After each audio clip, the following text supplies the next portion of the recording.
So good morning, Wonderful. everybody. I'm Nicola Barrett, Chief Learning Officer at Emory Executive Education at Goizueta Business School. And thank you so much for joining us this morning.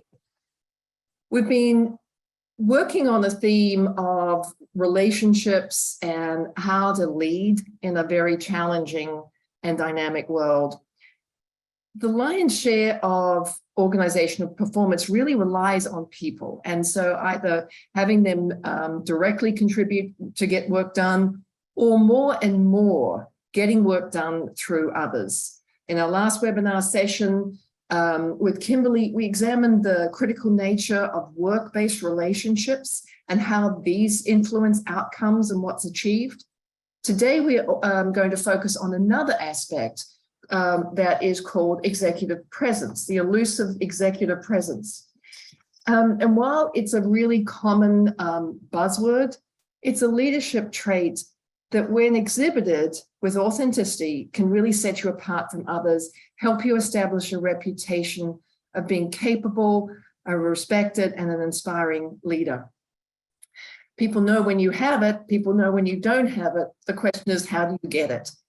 So our faculty guide for exploring today's topic is Jim Karwisch, who, along with his facilitation partner, Goizueta's Alison Gilmore, teaches in our Executive Communication Leadership Presence course, which is actually coming up in October.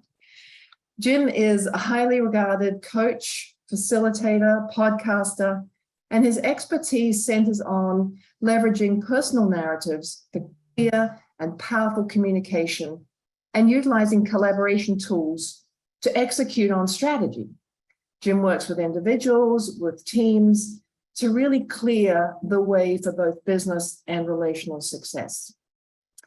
Jim is going to share some of his insights and welcome your questions on the topic. So please, as usual, put them in the Q&A or the chat, and we'll monitor both.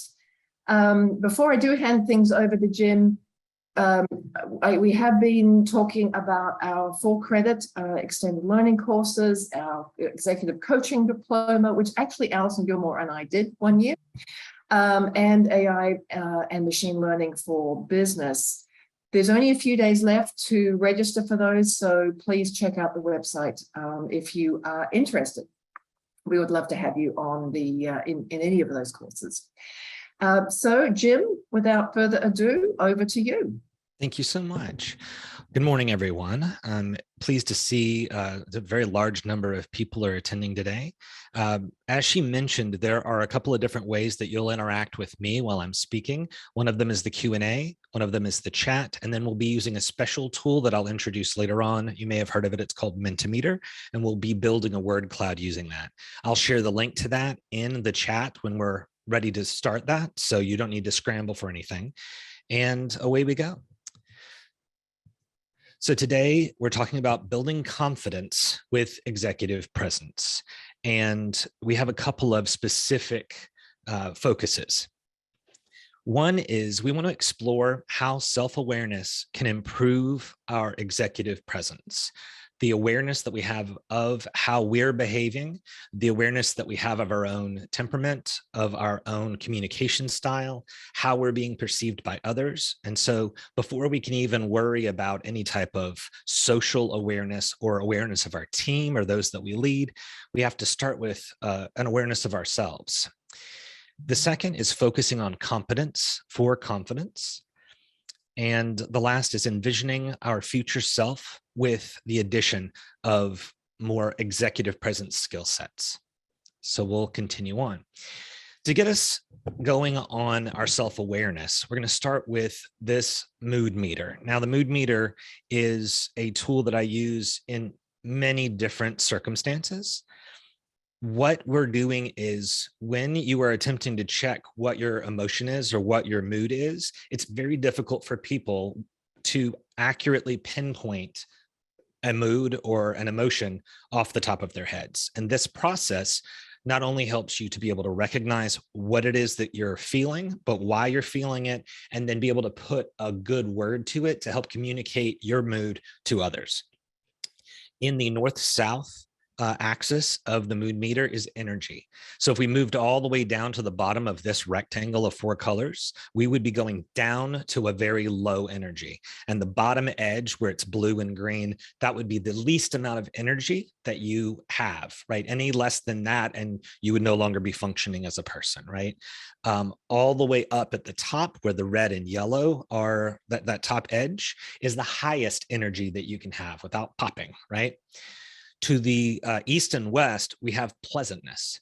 We're going to ask ourselves how pleasant we feel at any given moment. Moving to the right, or the eastern side, we would have the yellow and the green. The more we get towards that side, the more pleasant we feel. The other direction, the less pleasant we feel. So if you've got a good grasp on that, we should be able to plot ourselves on this. And then in a moment, we'll share our results in the chat. So don't type anything in the chat just yet. We'll use the chat for the very specific word choice. For right now, we're just going to get ourselves in a color. So look at the 4 colors. Start in the center. Ask yourself, am I higher energy or lower energy at this moment? Myself, I'm leading a webinar, so my energy is pretty high. I'm up there pretty high. And I'm very excited because I love this particular group of people that I'm working with. And I love this mission and the topic. So my pleasantness is also very high. And so I would definitely be in the yellow right now. Some of you might be somewhat in the red, or somewhere in the blue or the green. So just go ahead and identify, if you had to say which one of the 4 colors you would be in, just pick one, hold it in your mind as we move to the next slide. These are the specific words that are assigned to those locations. And so you can start to fine tune which word would appear most correct to you. Now, you might disagree with a particular word's placement on the chart. You might think that one word is more energetic than another, and that's fine. You're really not trying to be perfect about this. You're really just trying to be able to communicate and recognize. So right now, I would say I'm in the happy area. I would say I am motivated, enthusiastic. I'm right around there. But if I had to pick one right this second, I would probably say I am enthusiastic. Okay. And so now in the chat, you can pick what word it is that you feel like would represent your current mood, and go ahead and type it in the chat and hit enter. And we'll just watch those come through, and I'll say a few of the words that I see as we go along. I see thoughtful and inspired, positive. Oh, okay. And I'm seeing a few things like restless. Good. And it's good to be able to recognize if we're feeling something like restless, that is both an energy issue, and it's also a pleasantness issue. Now, you might be fine feeling pleased or satisfied. If you're feeling restless, getting over to pleased or getting over to focus might be enough. And so to move from that person's restless over to focused, we would need to be more pleasant, and we would need to be a little bit more energetic. And that's where we would start to ask ourselves, how can I get there? How can I put myself in the place that's the right approach or the right emotional state for what I'm about to do? Some meetings may need a different emotional state, but you've now identified and put in the chat what it is that you're feeling right now. One person has exhausted, another person has disappointed. So your ability to put a word to how you feel is the first step. And then the second step is the ability to alter that state and move into something that is more appropriate for what you're about to do. And so when we're talking about executive presence, we want to recognize, where do we want to be when we enter into the room or enter into the meeting, the webinar, the auditorium, wherever it is that we're going to be meeting with people? Where do we want to land? And we don't want to have to try to fake what it is that we're feeling in order to get to the right place. We want to get ourselves there so that the people that are recognizing us and reading us get a sense of authenticity, not some sort of a just a veneer that we're putting on the outside or a mask. Now, go ahead and look around the mood meter and see, where would you like to be by the time that we're done with this webinar today? What would you like to be? And as soon as you find the word that is where you'd like to be, go ahead and type it into the chat and hit enter. A lot of the words that we heard earlier from the chat were already in the yellow or in the green. Some of them were in the red and in the blue, and that's all fine. But what we're going to see as people are proposing what they'd like to be, we're going to see mostly things in the yellow, most likely. Some people might be in the green. It really just depends on what you have planned for the rest of your day, what you hope to accomplish during this time. So I'm seeing things like enthusiastic. I'm seeing satisfied, energized, motivated, positive. All of those are great qualities. Fantastic. All right. I'm going to move on now. We're going to do an activity now called Name That Person. And like I promised before, we're going to put in the chat a link that you'll click in just a second. So when you see at the top of this screen where it says go to menti.com, don't bother with this. You're going to click a single link and you don't have to enter any numbers. We're just going to place this right in the chat where everybody can click on it.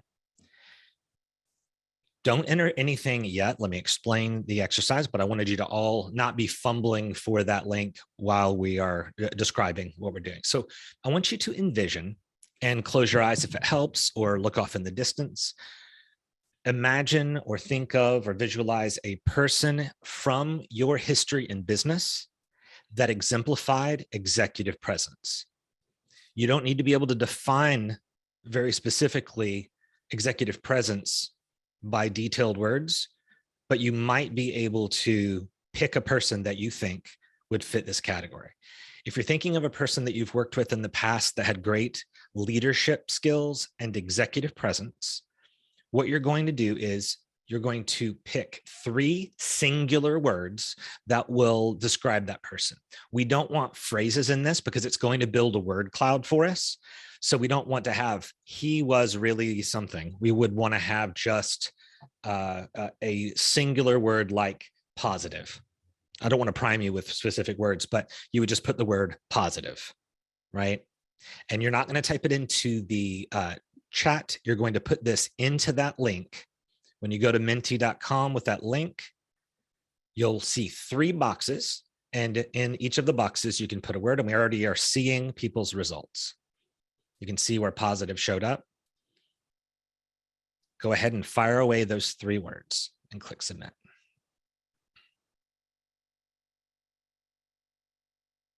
All right, the link was put in the chat. I'm going to try and put it in one more time, and it's probably going to fly by pretty quickly, but watch for it. If you can't grab it from here, you can use menti.com and enter in the code that you see at the top of your screen right now. So that's the fail safe.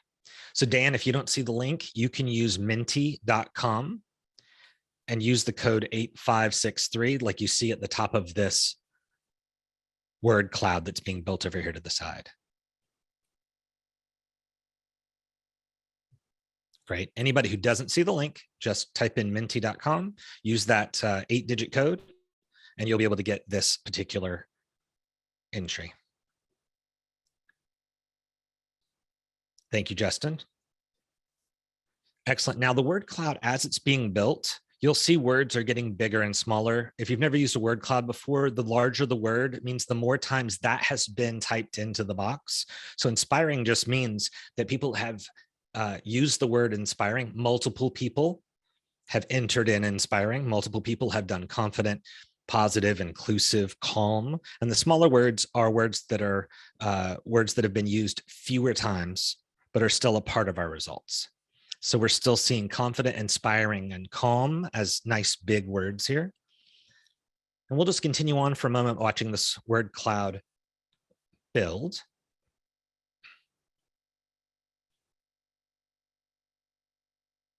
Fantastic. I'm seeing assertive, I'm seeing knowledgeable, transparent. I'm seeing forward thinking, engaging, focused, inspiring, level-headed.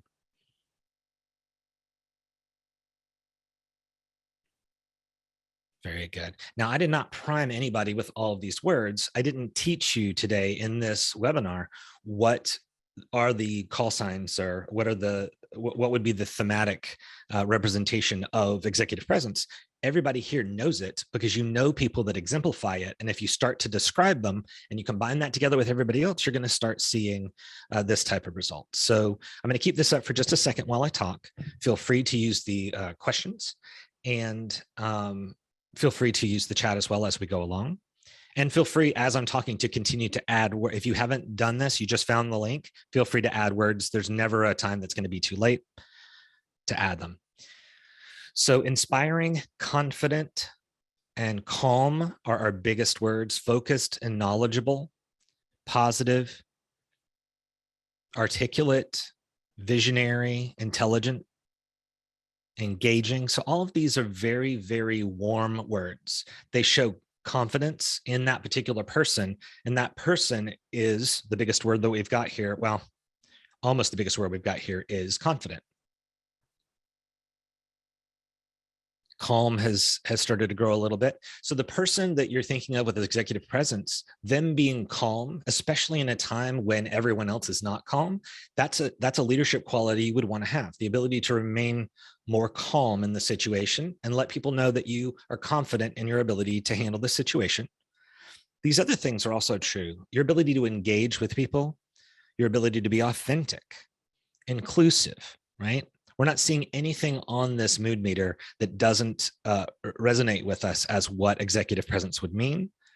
Nobody's putting in here things that are, oh, good. Now, there is one small word. You can see it just down and to the right of inspiring. Somebody has put stoic, and that's a really great word. Very specific circumstances benefit from someone being stoic, somebody not being controlled by their emotional state. They're being controlled by logic, and they're being controlled by the situation and the outcome that they want to have. So stoic is a great word. It's so specific, in fact, that it's smaller on the list, but not less important. EQ is small here, but as we know, emotional intelligence is very, very important. Great. All right. So we have that. I'm going to save that and I'll put it in. I wanted to just show you now what the last group that we worked with had on their word cloud. So confident becomes confidence, authentic, thoughtful, commanding, honest, empathetic, unique, transparent. So the way that people think and the different groups almost always have a handful, or I mean, in this case, I think there's a lot of words that are duplicative. Very good. All right. Now, you guys have done a great job of interacting with this so far. And if you, as I'm speaking through the content over the next couple of slides, feel free to add any questions into the Q&A that you want. Make sure we'll probably find them if they're over in the chat, but they're much easier to find to answer if you put them over in the Q&A section. But we're going to move on to some content, and I'll be telling a few stories as we continue. So the way that we've boiled down executive presence, there's lots of different definitions. But the way that we've boiled it down is your business knowledge and experience combined with warmth equals executive presence. You might disagree slightly that the person you were thinking of warmth might not be the way that you would describe them. But if we have to come up with something that we think is one term that would be easy to communicate to people, it's warmth. Warmth is a complicated idea because there's lots of different elements that create that feeling of warmth, and those were on that slide that we that word cloud that we created before. So your business knowledge, your confidence in your business knowledge gives you the confidence, right? Competence in your business knowledge gives you confidence, and confidence is what you need in order to do the combination with warmth in order to equal executive presence. Image does play a part in what we're talking about. How you dress, how your hair is styled, you know, are your shoes all scuffed up? There are different things that people will think of when they think, is this person put together well? Do they seem like they are professional? Do they seem like they are taking care of themselves? I want to believe they can take care of themselves if they're going to try and take care of me.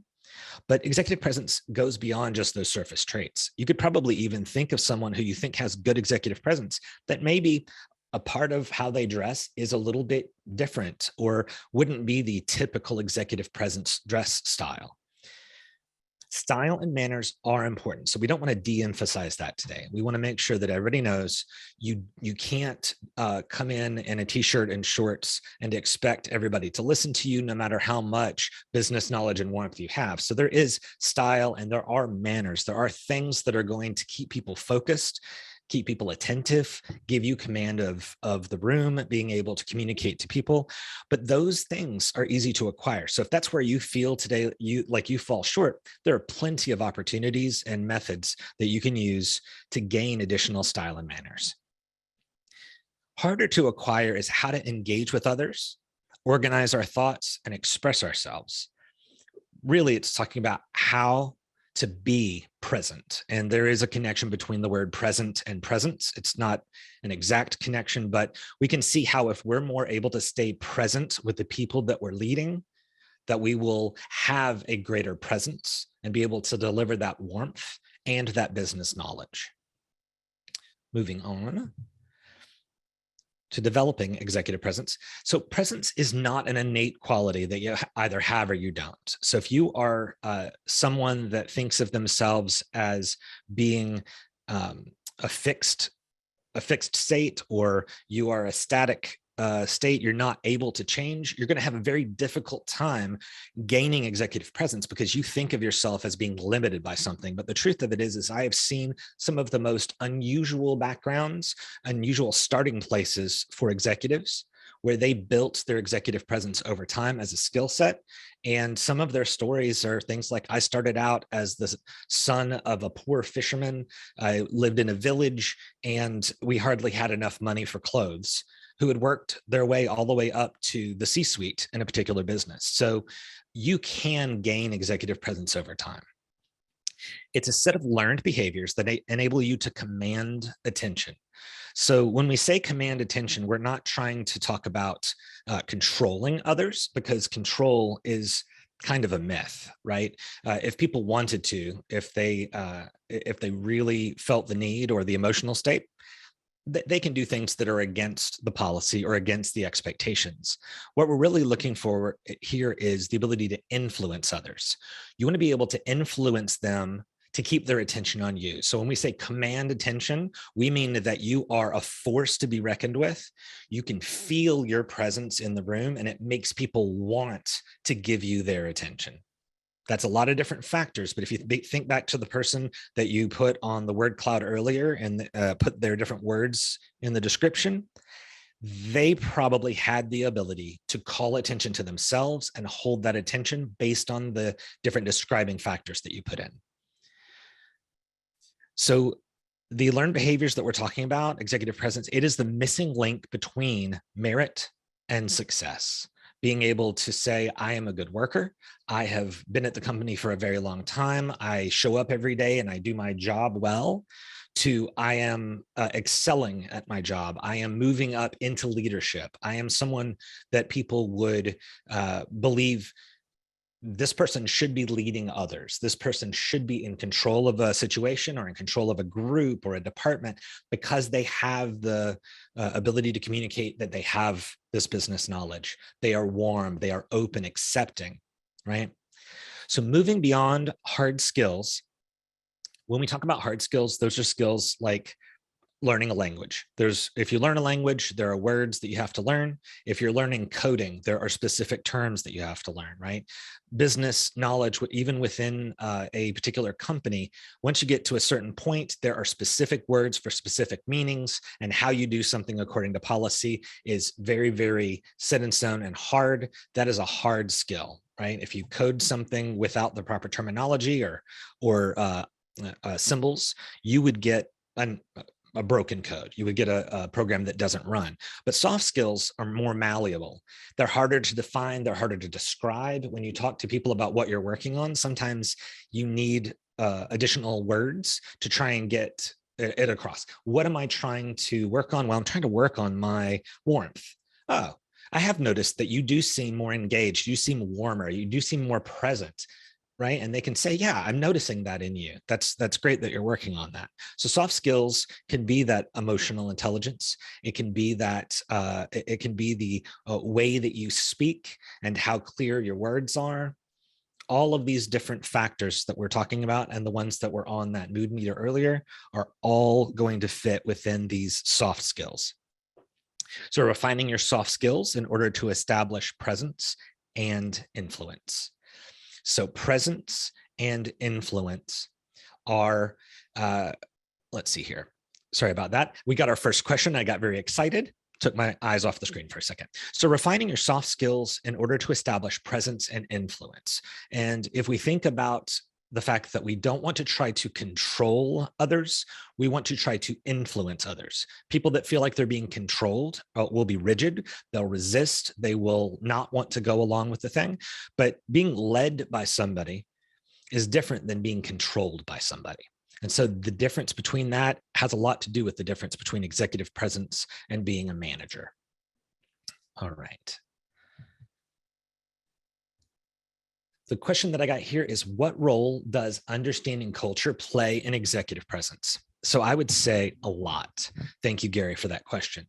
The understanding of the culture is the difference between sending signals that you intend to be received a certain way and sending signals that are absolutely going to backfire, work against you. So the culture of one company versus another, they may have specific events that have happened in their past. They may have had a growth story as a business that a particular word, phrase, a particular way of behaving is looked down upon in this company, but it's looked up to in this other company. So you paying attention to how those people like to be presented to, how those people feel most confident. And it's just like going to another culture, not a business culture. It'd be like going to another country where there's a different culture. You may bow there, or you may hold eye contact. You may shake hands, or you may give a particular sign. There are lots of different ways of communicating. Some show more respect than others. So I would say learning the culture, if you're going to be paying attention to yourself, how you're behaving, paying attention to the people that are around you and how they're reacting, knowing the culture is incredibly important. So thank you, Gary, for that question. So here we have the elements of executive presence. The first one here is gravitas. And my business partner, Allison Gilmore, who could not be here today, she loves to talk about gravitas. And she actually is somebody who really exemplifies gravitas. So projecting credibility, assertiveness, and the confidence to convey a clear message. It's a signal to others that you are leadership material. So that gravitas is something that if it does not exist in a room full of people, somebody somewhere within that group eventually will step forward and try to make sense of why all of these people are in the room together. Without leadership, generally somebody will step up, step forward, and them showing how let's just pretend that it was a shipwreck and you've got 100 people on an island. As people start to look to others to decide who it is that can help take care of them, organize everything, and make a success out of a rescue mission, they're going to look for the person that seems the most credible, the person who seems like they've got a good, they're assertive, they're confident, they seem to know what's going on. Stoic comes in again, right? They're being less emotionally led and more logic led. So having that gravitas is that warmth plus that assertiveness plus that business knowledge, all those things together forming gravitas. Communication, the ability to command a room. Masterful use of nonverbal and concise speaking. So if we are held only to the words that we speak, it can be very difficult to show all of the elements of executive presence that we want. Luckily, we have the ability to do Zoom. So if we had a situation where all of us had to work for a period of time virtually against our will, and we had to make things work with only audio, only phone conference calls, it would have been difficult for people to lead as well. But having Zoom shows you that person's face, shows their body, shows how they non-verbally communicate the things. And it's easier to see them, how they're behaving, how confident they are, how warm they are, and how assertive they are. So let's see here.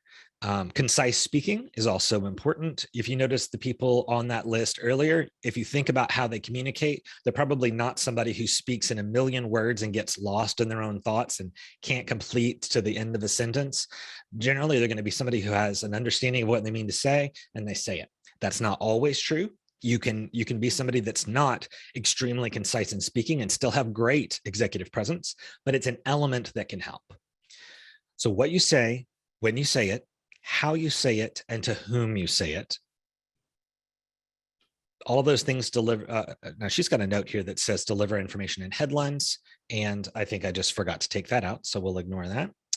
Actually, I think that was a reference to an additional exercise. So I can say the conciseness does indicate giving someone a headline as a way of communicating is a much more effective way of having it stay in their mind. If you want them to understand something and be able to remember it later, to make a note of it in their notepad, to be able to reference it multiple times, making it into a headline can be very, very useful. So that's part of being concise. And we're coming closer to the end of our content here through the slides. So if you have a question that has come up and you'd like to add it to the Q&A, we will have time for Q&A in this session. So feel free to add those into that Q&A box. So the elements of executive presence, one is substance, what you know and your ability to communicate that in a powerful way. So we go back to what we were talking about before. If you don't feel competent in your business knowledge, you are not going to feel confident. If you don't feel confident, you are not going to be able to communicate that in a powerful way. What you know is going to be built up to a place where you feel, I'm not competent enough in this. I don't feel confident. And if they read that you are not confident, they're going to have trouble following you. They're going to look to someone else who does have the knowledge. Appearance. Dressing appropriately, for the environment and the occasion. So be intentional about the impression you want to make. You need to look like a leader. So take cues from the people who are more senior to you. This goes back to Gary's question earlier about the culture. Some cultures, if you want to look for an executive, all you have to do is look for a gray suit. There are plenty of companies I've been to that's the signal that you're looking at somebody who is an executive, a higher level leader. Look for a gray suit jacket, gray pants is going to be a leader. The more adorned they are, if they have a pocket square or how their tie is tied or whether even wearing a tie, all of those things have different meanings sometimes in business. So paying attention to what that looks like and how it's modeled by others can help you. Let's see here. Receptivity and listening. Listening with mindfulness is part of what we're talking about when we say being present. If you are not clearly open, accepting, and listening to the people that are giving you feedback or are asking questions, you're going to run short on executive presence. They need to know that you are open, even if you've already got a clear idea of what you're going to be doing. You are open to the possibility that you could learn more. You're open to the possibility that additional information could lead to a different decision. Now, whether it does or not doesn't necessarily equate into executive presence. But if you show that you are not willing to listen to others openly, it can create a hard drawn line between the executive and everyone else. And that's not executive presence. That's kind of authoritarian. It's kind of a command, and not the command we were talking about earlier, where commanding presence, but just command control. Everything is just about numbers. So excellent. All right. And strengthen your EQ, emotional intelligence. And again, that goes back to self-awareness. So our ability to work with those emotions that we were talking about earlier, it's a very simple concept. And if you can master it, it will work wonders for you throughout your career. Maybe just simply being able to ask myself, I just came out of that meeting. I'm walking out into the hallway and I'm upset. I don't think I let anybody know in there that I was upset, but I got disturbing news or I got some unsettling news. Now I'm going to go into another meeting. I don't want to bring that unsettled feeling into the next meeting and then telegraph it to that meeting. I want to get myself and my emotional state to the place on purpose with intentionality. How do I get where I want to be emotionally so that I can confidently lead in this next meeting? Or even if I'm not leading the meeting, if I'm just appearing there, I can bring back that competence, that confidence, that warmth to that particular situation. So I will leave this about us screen up, but I will also ask if Nicola wants to come on. You can continue to add in some Q&A as we go along, but we can, let's see here. We can look, we've got a couple of questions in. Hi, Nicola. Hey, Jim, thanks so much for that. I love Chris's question. You mentioned gray pants. What color skirt or dress is relatable? Okay, so we're only working anecdotally here. I don't have a real data-driven answer to this, but the thing that I have seen most is that the skirt is usually a darker gray. It has lines of a lighter gray in it. I see that a lot in executive women, but that's just what I've noticed. Please don't go wardrobe shopping for that. But I think really, if you're looking at the people that are around you and you're asking yourself, what is it in this company, in this culture that says I'm an executive? If you can pick them out, then model yourself, loosely based on that, while still giving yourself something that sets you apart. A lot of times, cufflinks, a pocket square, the way that they wear their tie, the color of their glasses, right? I've seen people that wear the gray suit and they have it all put together, but then some sort of wild color in their glasses as a way of saying, I am both a member of this leadership team and executive, but I'm also my own person. And I have kind of a very positive and exciting personality. Mm-hmm. So Peg asked a question that builds on this. Do you think the appearance element is different with the new generation, thinking of things like tats, piercings, hair colors? Well, so two answers to that. The first answer is it is different with the next generation. So I would say yes. I think the other is we have been changing and adapting the way that we accept others for a long time, right? There used to be a very, very specific way of dressing in the 50s and in the 60s, and it has grown 70s, 80s, 90s. We have continued to shift and change how presence looks, and it will continue to change as those people that have tattoos and piercings with different hair colors continue to move forward. Those may be the current equivalent of having glasses, right, that are a different color. You may dress appropriately for the office and for the role that you're in, but now we're in a world where people have tattoos, right? So your ability to have executive presence, you should understand that if you have something that makes you different from others, that does not inhibit you from having executive presence. It just means that how you align yourself with the rest of the executive team, how you show that you are professional might just be a little different. Is that do you think that covers it? No, okay. I think it covers it. Thank you.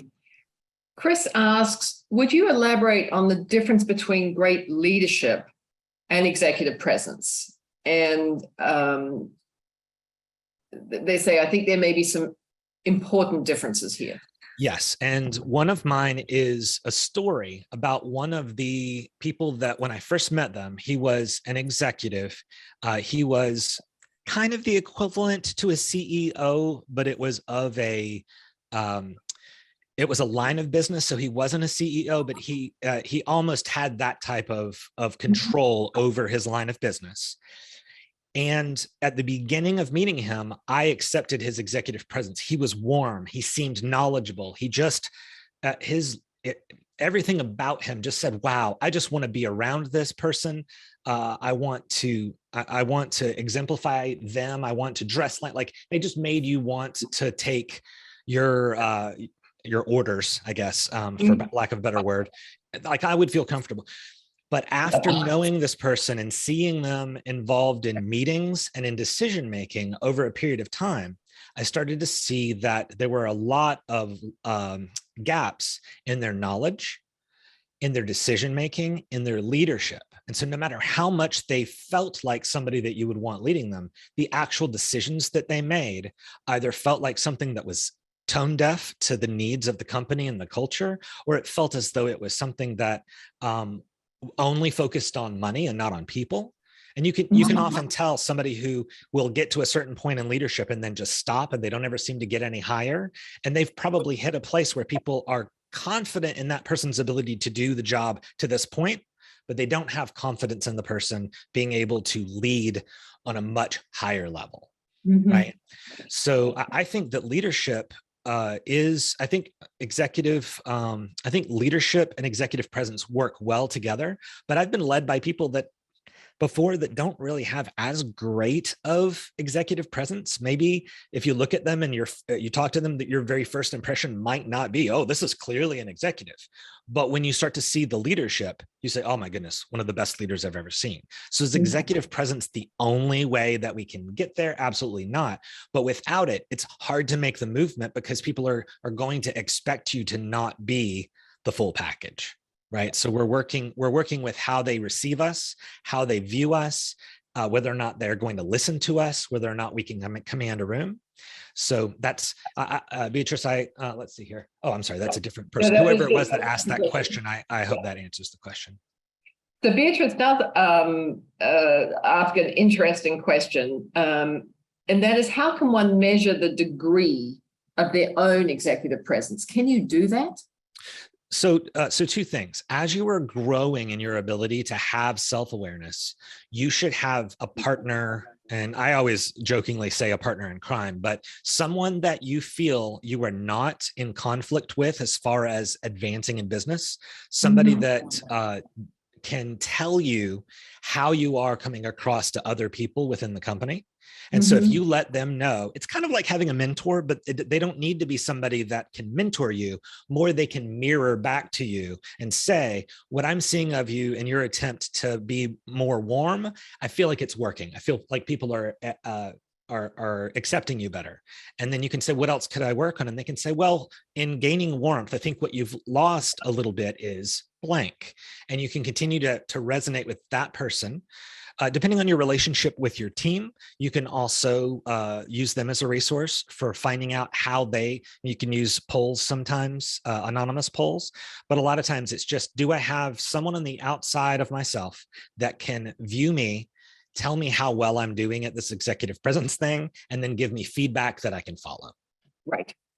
Yeah, that's, I have a few team members that let me know where I can improve on that, on those scores. Linda asks, how does this training relate to the different generations that are currently in the workforce? There are 3 to 4 different generations currently, working. How does this translate to, across those generations? So one of the interesting things is if you separate, as we did earlier, between knowledge and warmth, and then if we were to toss in here a third of how you appear physically, so if we had warmth and we had knowledge and we had how you appear, as we're going along, for some of the younger people that are coming up in business, they could care less what you look like. Right? Not all of them. There are plenty of people that are younger that feel very, very much, no, you need to look the part. You need to show this. But there are other people that are going to be sitting in a room, and if all you really have to give is you're warm and you're dressed well, but you clearly don't have the knowledge, it doesn't matter to them. Yeah. Right. So I think your awareness of the different, the multi-generational workforce, your ability to recognize, who are you leading? Are you leading a majority of people that are, of the same age group, that have a lot of the same thoughts? Or are you leading a multi-generational all the way down to the youngest people? And if you're leading them, how do you connect with them if one of the ways if one type or component of executive presence doesn't matter to them, how can you make sure that the part that does matter to them gets received by them? Right. So Denise asks, what differences do you find in leadership between large, traditional standard corporations with a career ladder and a small to medium-sized business? Sure. One of the things that I'm noticing right now, a lot of my client base is shifting from traditional, large, big business, Fortune 500 type work. And I'm getting a lot more clients that are startups who have done something in the tech world. And so they have different signals and different dressing styles and different ways of connecting with each other. So I think the smaller the company, the more chance you have of being able to remember everyone's name, being able to meet them, remember something about them, show that you care in some way. And so I think it's an opportunity. The smaller the company, the more opportunity you have. One thing I'll note here is, and I'll have to look at my watch real quick, 9:46. We're fine. We're doing fine. One of the things that I think is interesting is the smaller that you get, the more authentic and the less perfect you can, as far as holding up a view of yourself, the more people you have, the more likely that they're going to see a view of you, because it's going to kind of be at a distance. Maybe they don't have complete access to you. A lot of the things that they read that you have written has been edited by other people. It's in a publication or whatever. The smaller the company, the more access they have to you. And if you pretend to be flawless, if you pretend to be just, I know everything, I am perfectly put together, that's going to last to the point where it crumbles. And then when it crumbles, the expectation was set that you're perfect. And so everybody wants to see that fall apart in a small company, right? Like, I don't know why he or she think that they're perfect. None of us are perfect, right? So the more people that have direct access to you, as far as the company goes, the more authentic I think you want to be, which is possible because you have fewer people to speak with or fewer people to try and connect to. I think that's where a trait that we're hearing more and more about these days, that vulnerability, that people want to see their leaders being vulnerable, not necessarily breaking down into pieces, but recognizing that they're not perfect, and that they're willing to learn, and that's an interesting trait. Yeah, being able to command a room of people, being able to be a good leader should not require you to be perfect, because it's only going to last so long. I have no idea if this will resonate with this group of people, but one of the biggest examples of an unrelatable superhero compared to a relatable superhero is Superman. There are a lot of people out there that love to watch Superman films, but there's many people that don't connect well with Superman, because what they see in the film is this: he's invulnerable, right? He's able to do anything. He can lift anything. He can fight anything. He can do anything, and you can't shoot him, right? And so they don't identify with that. They're not like, well, that's not somebody who's like me, right? Whereas there are other superheroes that have a story that says they can very much be hurt. So the deeper part of that analogy we can go into if we ever meet everyone, but being perfect can be to your detriment, but being careful with how you craft how you're viewed by others is great. Right.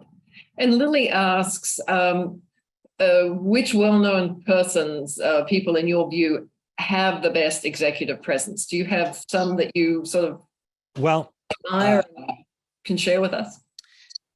So I do not want to dodge. I do not want to dodge that question, but I have more of a bias toward those that lead with warmth than I do those that lead with how they dress. And so, goodness, I'm coming from a different place mentally, so just give me 1 second. I would say, even though Oprah Winfrey is not someone who is as much in the public eye as she was before when she had her show that was on daily, she is someone who shows vulnerability. She shows that she cares about how she dresses, how she's put together. She shows that she's authentic, right? And Oprah Winfrey is somebody that I would say, if you pay attention to how she leads, she's got multiple companies. She's made so much money.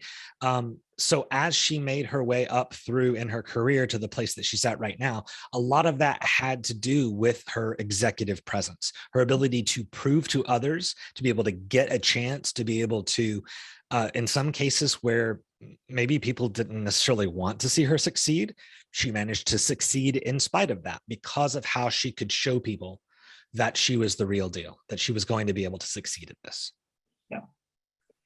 Um, what advice do you have for managers who are trying to coach their direct reports to build their executive presence? Is there a particular place to start? I mean, how should a manager think about that for their people? Yeah, if you're looking at someone who doesn't currently have executive presence, the only way to start, in my opinion, is to find out whether or not they have any self-awareness.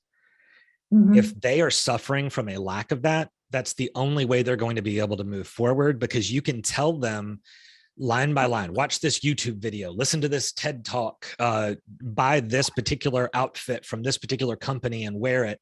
You can get them, to shape up to look kind of like somebody that should be in that position. But if they don't have an awareness of self, they're always going to fall short. They're gonna lack the ability to accept feedback from you or from anybody else.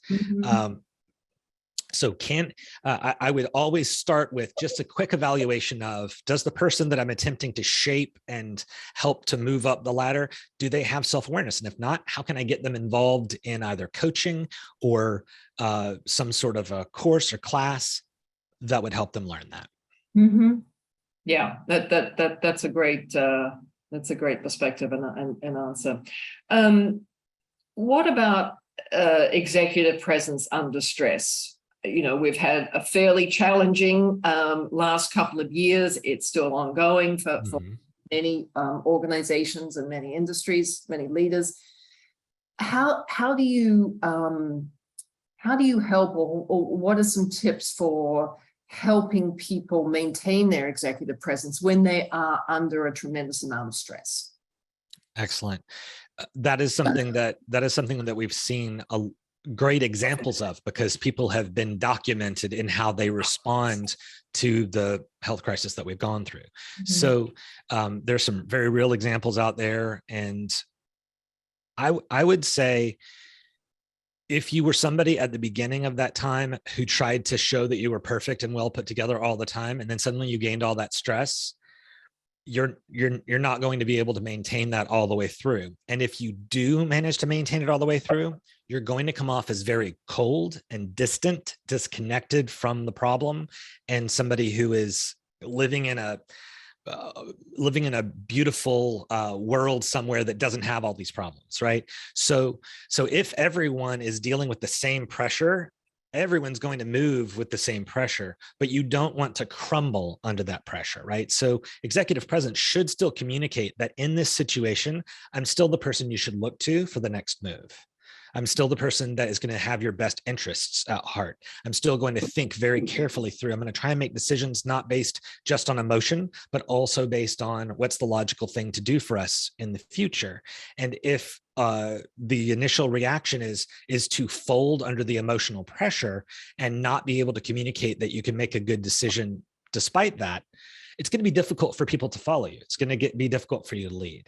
So your own stress management is huge. If you're not somebody that has a way of dealing with intense stress, and you've never really had enough of it in your life to be able to say, well, this is how I effectively dealt with that stress, you may want to start looking into ways of stress management if you're not already. So it's going to be tested at some point. You're going to have something that you're going to hit that's going to be intensely stressful and make you feel like you're going to buckle.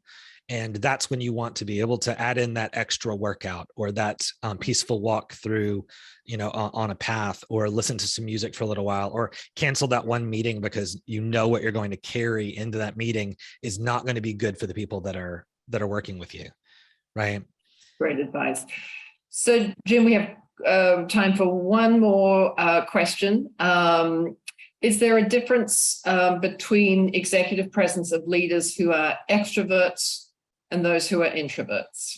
So this has to do, for those of you that don't know, and I'll be very quick about it, extroversion and introversion are not necessarily people being big and boisterous versus meek and mild. It's about how you gain energy, use energy, lose energy. And so if you are extroverted, you are someone who's gaining energy by being around all these people. That does give you a leg up in your ability over time to spend all this time around people, and that's great. but you shouldn't see being introverted as being something that's going to hold you back, because earlier on we were talking about being able to speak in a very concise way as being an asset, right? So you can be an introvert and be warm. You can be an introvert and be concise in how you speak, right? So you and who you are right now should be able to learn executive presence and be just fine. It may take a little bit of you needing to balance out your energy because you may spend more time around people than you used to. It taxes you more and you may have to recoup that energy in a different way. But generally, if you associate introversion with speaking meekly or mildly or spending time not saying much in meetings, that's just an opportunity for you to start expressing yourself vocally, being a little bit bigger with your presence, and working on your vocal quality. Wonderful. Well, thank you so much, Jim. This has really been inspiring. Really appreciate you coming on today. And I'm going to hand over to Pam. Great. Jim, thank you so much. I really have been inspired as well. And it's funny, when you were talking about attire, my mind shifted back to my sister, who is 15 years older than me. So as she was climbing the corporate ladder in a financial institution, I remember this was back in the 70s, and the thing that women had to do at that point was literally wear a suit that looks like a men's suit. And she wore a men's looking tie. And I was like, why do you have that tie on? I just thought it was so odd. And it was what was accepted back then in the 70s, you know, so things have been changing, as you say. So Jim, if you don't mind stopping your screen share, and I will quickly signal to our participants today about what's coming next for our Business Over Breakfast. We've got some exciting sessions coming up. So first, coming up in on August got the date wrong. I got it here in a minute. So maybe August 16th, 2 Thursdays from now, Brandon Smith is going to be joining us again to talk about the author-editor concept. And it's really about how you can free up some of your time to enable you to work more on the business rather than in the business. Then we have a new member of our faculty team joining us to talk about leveraging user innovation. He calls this the IKEA hack. And it's really about how is your company paying attention to the way that your users might be innovating on your own products, and how might you leverage some of that innovation to create value for your company. And then, back by popular demand, Tom Smith will join us in September, I believe it's the 16th, for The Economy and Me, an update on what's happening in the economy, how that impacts us as individuals and our organizations. Tom's always a fan favorite, as we say.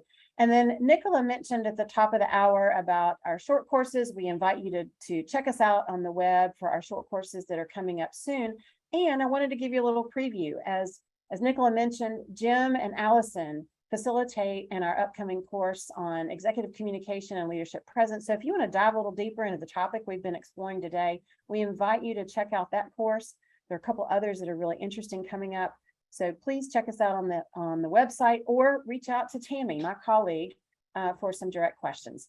So with that, we look forward to seeing you in 2 weeks for Brandon's Author versus Editor. And it's the 18th, August the 18th, not August the 16th. Hope you have a great rest of your day, and we'll see you in a couple of weeks. Jim, thanks again, everyone. Thank you again. Yep, thank you.